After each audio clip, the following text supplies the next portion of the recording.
ምዕራፍ 33 እስራኤል ከሲና ተራራ እንደተነሱ።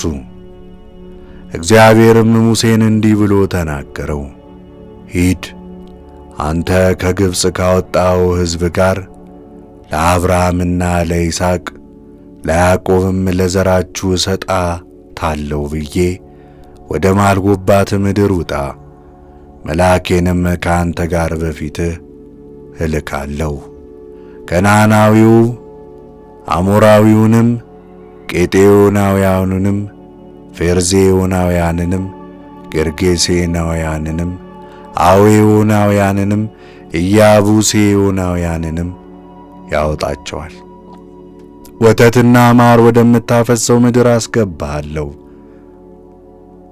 አንገተ ደንዳና ስለሆነው ሕዝብህ በመንገድ ላይ እንዳላጠፋህ እኔ ከአንተ ጋር አልወጣም።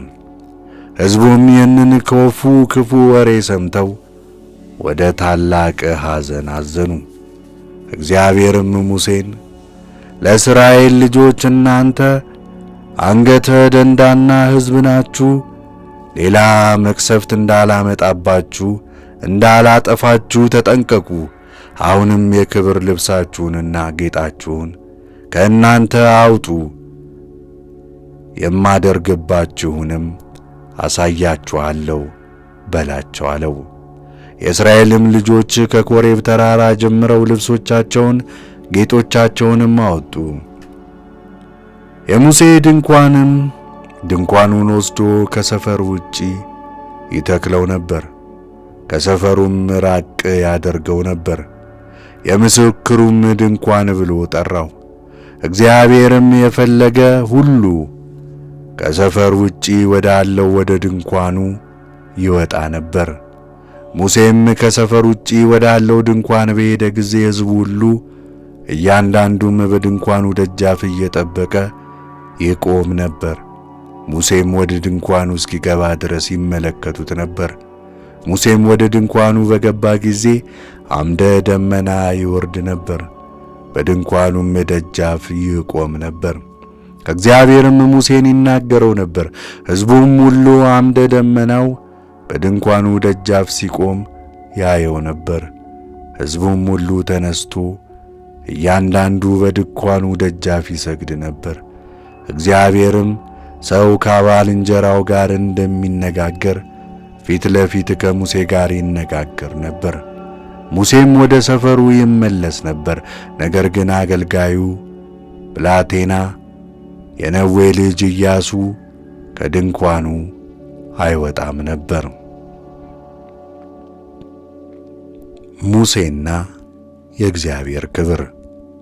ሙሴም እግዚአብሔርን እነሆ አንተ ይህንን ሕዝብ አውጣ ትለኛለህ፣ ነገር ግን ከኔ ጋር የምትልከውን አላስታወቅከኝም።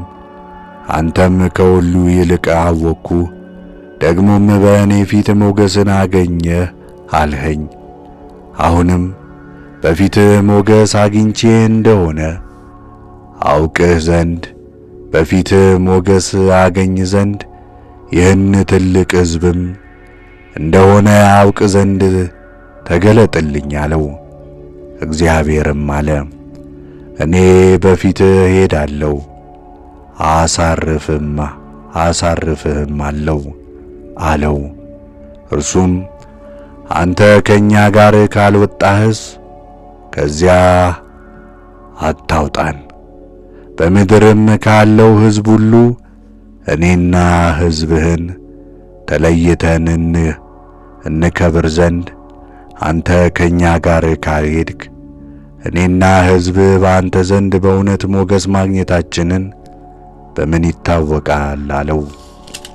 እግዚአብሔርም ሙሴን አለው፣ ይህን ያልከኝን ነገር አደርግልሃለሁ፣ በፊቴ ሞገስን አግኝተሃልና ከሁሉ ይልቅ አውቄሃለሁና አለው። እርሱም ክብርህን አሳየኝ አለው።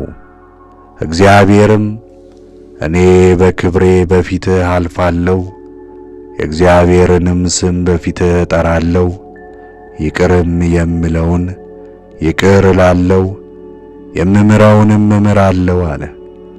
እግዚአብሔርም ሙሴን ሰው አይቶኝ አይድንምና ፊቴን ማየት አይቻልህም አለው።